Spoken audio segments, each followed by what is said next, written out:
Hi hello magic ಹುಡುಗಿ ಸ್ವಾಗತ ಸುಸ್ವಾಗತ. ನಿಮ್ಮ ಜೊತೆ ಇದ್ರೆ ನನ್ನ ಕತೆ ಧಾರಾವಾಹಿ ಏನಾಗಿದೆ ನೋಡೋಣ ಬನ್ನಿ. ಈ ಕಡೆ ದೇವಿಯಾನಿ ಭದ್ರನ್ಗೆ ಅಶ್ವಿನಿನ ಕಂಡಿಡಿಯಕ್ಕೆ ಅಂತ ಒಪ್ಪಿಸ್ತಾಳೆ. ಇಲ್ಲ ಮೇಡಮ್, ನನಗೆ ಗೊತ್ತಿಲ್ಲ, ನಿಜಕ್ಕೂ ಬಾಂಬೆದಾದ ನನಗೆ ಪರಿಚಯ ಮಾಡ್ಕೊಟ್ಟಿದ್ದು. ಸರಿ, ನೀವು ಹೇಳಿರೋಂಥ ಕ್ಯಾರೆಕ್ಟರ್ ಇದು ಸೂಟಬಲ್ ಅಂತ ಹೇಳಿ ನಾನು ಕರ್ಕೊಂಡ್ ಬಂದೆ ಅಷ್ಟೇ. ನಂಗೆ ಗೊತ್ತಿಲ್ಲ ಮೇಡಮ್, ನಿಜಕ್ಕೂ. ಸರಿ, ನಿನಗೆ ಗೊತ್ತಿಲ್ಲದಿರ್ಲಿ, ಆದ್ರೆ ಪತ್ತೆ ಹಚ್ಚು ಇವಳು ಯಾರು ಏನು ಅನ್ನೋದನ್ನ. ಯಾಕೆಂದ್ರೆ ದೇವ್ರ ಮನೆಗೆ ಸೊಸೆ ಆಗ್ಬೇಕು ಅಂತ ಇಬ್ಬರು ಹುಡುಗರು ಮೇಲೂ ಕಣ್ಣಾಕೊಂಡ್ ಕೂತಿದ್ದಾಳೆ. ನೋಡಕ್ ಚೆನ್ನಾಗಿದ್ದಾಳೆ, ಎಲ್ಲ ಇದೆ, ಚಿಕ್ಕ ವಯಸ್ಸು, ನಮ್ಗಿಂತ ಶ್ರೀಮಂತರು ಸಿಗ್ತಾರೆ, ಹಾಗಿದ್ದು ಕೂಡ ಬಂದಿದ್ದಾಳೆ ಅಂದ್ರೆ ಇವಳು ಹಿನ್ನೆಲೆ ಏನೂ ಇದೆ. ಇಲ್ಲಿ ಎಲ್ಲ ಗಾರ್ಡನಿಗೆ ಬರ್ತಾರೆ. ಗಾರ್ಡನ್ ಅಲ್ಲಿ ಬಂದು ಭೂಮಿ ತೊಡೆ ಮೇಲೆ ಅಜಿತ್ ಹಾಗೆ ಮಲಗಿರ್ತಾನೆ. ಶಾರದಮ್ಮನವೇನು ಎದ್ದು ತಾವು ಹಾಕಿರೋ ಮರ ನೋಡ್ತಾ ನಿಂತಿರ್ತಾರೆ. ಎಲ್ಲ ಹಾಡು ಹೇಳಿ ರೇಗ್ಸಕ್ ಶುರು ಮಾಡ್ತಾರೆ. ಅವ್ರ ಅಮ್ಮನ ಸಹಿತವಾಗಿ ಎಲ್ಲ ಬಂದಿರ್ತಾರೆ. ಅದಕ್ಕೆ ನೋಡ್ಬಿಟ್ಟು ಇಬ್ರು ನಾಚ್ಕೊಂಡು ಎದ್ ನಿಂತ್ಕೊಳ್ತಾರೆ. ಏನ್ ಬ್ರೋ, ಇನ್ನೂ ನಿದ್ದೆ ಆಗಿಲ್ವಾ? ಅದಕ್ಕೆ ಸತ್ಯನ ಅಂತಾರೆ. ಯಾಕಪ್ಪ ಆಗಿಲ್ಲ ಅಂತೀಯ?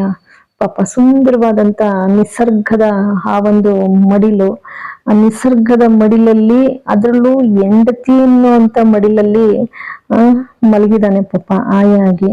ಯಾಕೆ ಡಿಸ್ಟರ್ಬ್ ಮಾಡ್ತೀರಾ? ಅದಕ್ಕೆ ಸಂಗೀತ ಇದ್ದವರು, ಏನೋ ಅಜಿತ ನಿದ್ದೆ ಸಾಲ್ದೇನೋ? ಹಂಗೇನಿಲ್ಲಮ್ಮ, ಆತರ ಏನಿಲ್ಲ. ಅಷ್ಟರಲ್ಲಿ ಶಾರದಮ್ಮ ಇಲ್ಲಿ, ಅದೇ ಶಾರದಮ್ಮ ಇಲ್ಲಿ ಅಂತಾರೆ. ಅದಕ್ಕೆ ಸಂಗೀತ ಇದ್ದವ್ರು ಗಾಬರಿ ಆಗ್ಬಿಡಪ್ಪ ಒಮ್ಮೆ, ಅಲ್ಲೇ ಇದಾರೆ ನೋಡು ಶಾರದಮ್ಮ. ಅವ್ರು ಎಷ್ಟು ಹೇಳಿದ್ರು ಮೊಳಕು ಬರ್ತಾ ಇಲ್ಲ. ನಾವು ಮಾತಾಡ್ಸಕ್ ಹೋದ್ರು ಮಾತಾಡ್ತಾ ಇಲ್ಲ, ಒಂದ್ ಕಾಫಿ ಕುಡಕ್ ಹೋದ್ರು ಕುಡಿತಾ ಇಲ್ಲ. ಬಾ ನೀನೆ. ಅಷ್ಟು ಅಜ್ಜಿ ಇದ್ದು, ಮಾಮ್ ಏನಾದ್ರೂ ನಿನ್ನ ಲೈಫಲ್ಲಿ ಗದ್ದೆ ಬೈಲ್ನಲ್ಲಿ, ಯಾಕೆಂದ್ರೆ ಪಲ್ಲವಿ ಹೇಳ್ತಾರೆ, ಗದ್ದೆ ಬೈಲಲ್ಲಿ ನಾನು ಮದ್ವೆ ಆದ ಹೊಸದ್ರಲ್ಲಿ ನನ್ನ ಗಂಡನ ತೊಡೆ ಮೇಲೆ ಹೀಗೆ ಮಲಗಿದ್ದೆ ಅಂತ ಹೇಳಿ. ಏನಾದ್ರು ಅಜ್ಜಿ ನಿನ್ ಲೈಫಲ್ಲಿ ಏನಾದ್ರು ಕುಚ್ಚು ಕುಚ್ಚು ಅನ್ನೋದಿನ? ನೋಡಮ್ಮ ಹಿಂಗ್ ಆಡ್ತಾನೆ, ಹಿಂಗ್ ರೇಗಿಸ್ತಾನೆ ನೋಡಮ್ಮ ಅಂತೇಳಿ ಸಂಗೀತ ಒಪ್ಪಿಸ್ತಾರೆ. ಈ ಕಡೆ ಶಾರದಮ್ಮನ ಹತ್ರ ಬರ್ತಾಳೆ. ಕಾಫಿ ತಗೊಬನ್ನಿ ಅತ್ತೆ, ಒಂದ್ ಲೋಟ. ಆಯ್ತು ತಗೊಬರ್ತೀನಿ ನಡಿ ಅಂತೇಳಿ ಬಂದ್ಬಿಟ್ಟು, ಅಮ್ಮ ಕಾಫಿ ಕುಡಿತೀರಾ, ನಿದ್ದೆ ಆಯ್ತಾ ಅಂತ ಕೇಳ್ತಾಳೆ.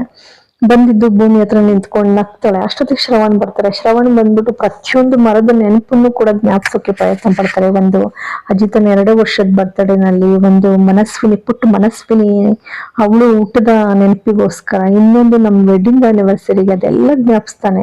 ಎಷ್ಟು ಜ್ಞಾಪಿಸಿದ್ರು ಕೂಡ ಅವಳಿಗೊಂಥರ ಹಿಂಸೆ ಆಗುತ್ತೆ ತಲೆನಲ್ಲಿ. ತಕ್ಷಣ ಕುಸಿದ್ ಬಿದ್ಬಿಡ್ತಾಳೆ. ಕುಸಿದ್ ಬಿದ್ದ ತಕ್ಷಣ ಭೂಮಿ ಹಾಗೇನೆ ಹಂಗಾತ ಎತ್ಕೊಂಡು, ಅಮ್ಮ ಏನಾಯ್ತು, ಏನಾಯ್ತಮ್ಮ, ಅಮ್ಮ ಏನಾಯ್ತಮ್ಮ, ಶಾರದಮ್ಮ ಏನಾಯ್ತಮ್ಮ? ತಕ್ಷಣ ಶ್ರವಣ್, ನಾನು ನೀರ್ ತಗೊಬರ್ತೀನಿ ತಾಳು ಅಂತ ಹೇಳಿ ಓಡ್ತಾನೆ.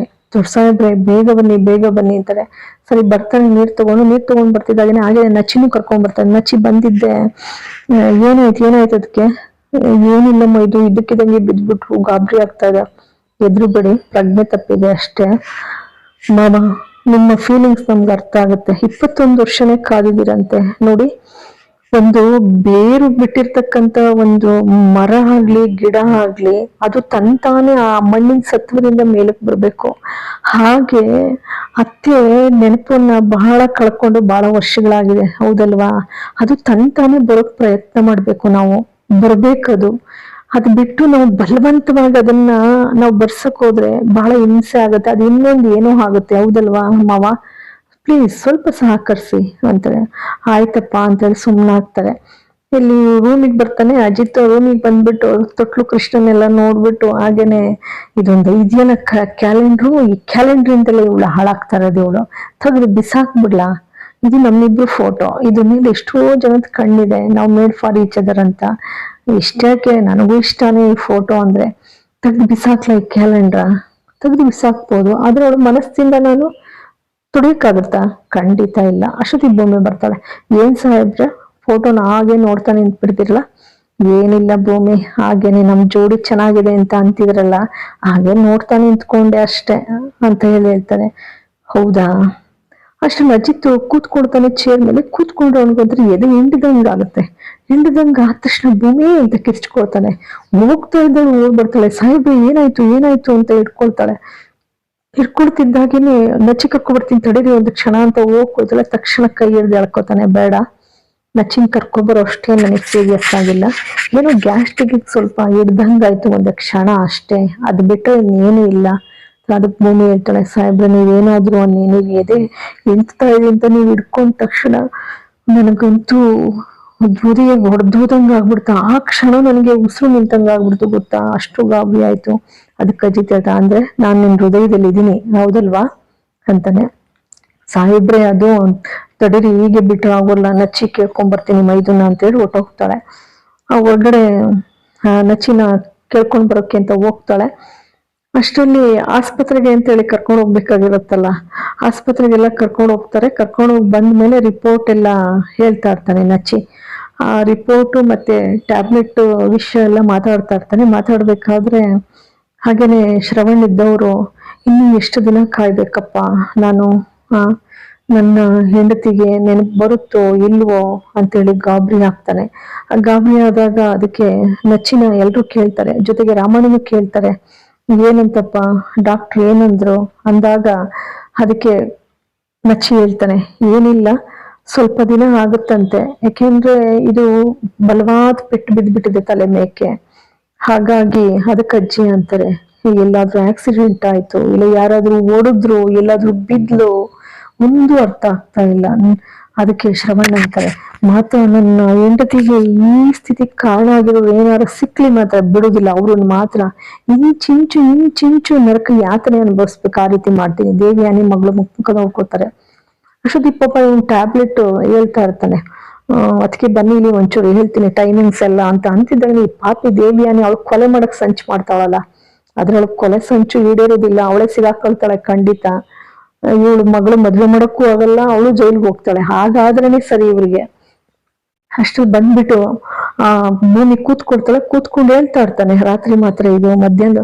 ತಕ್ಷಣ ಇವಳನ್ನ ಕಳಿಸ್ಬಿಡ್ತಾಳೆ ಮಗನ. ಮಧ್ಯಾಹ್ನದ್ದು ಅಂತಾಳೆ. ಅದನ್ನ ನೋಡಿ ಅಶ್ವಿನಿ, ಒಬ್ಬೊಬ್ಬ ನಾಟಕಕಾರ್ತಿರು ಅಂದ್ರೆ ಒಳ್ಳೆ ನಾಟಕಕಾರ್ತಿರು ಇಬ್ರು ಕೂಡ. ಅಮ್ಮ ಮಗಳು ಸರಿಯೋಗಿದ್ದಾರೆ ಜೋಡಿ, ಮಾತ್ರ ಹೋಲ್ಕೆ ಒಂದಿಲ್ಲ ಅಷ್ಟೇ.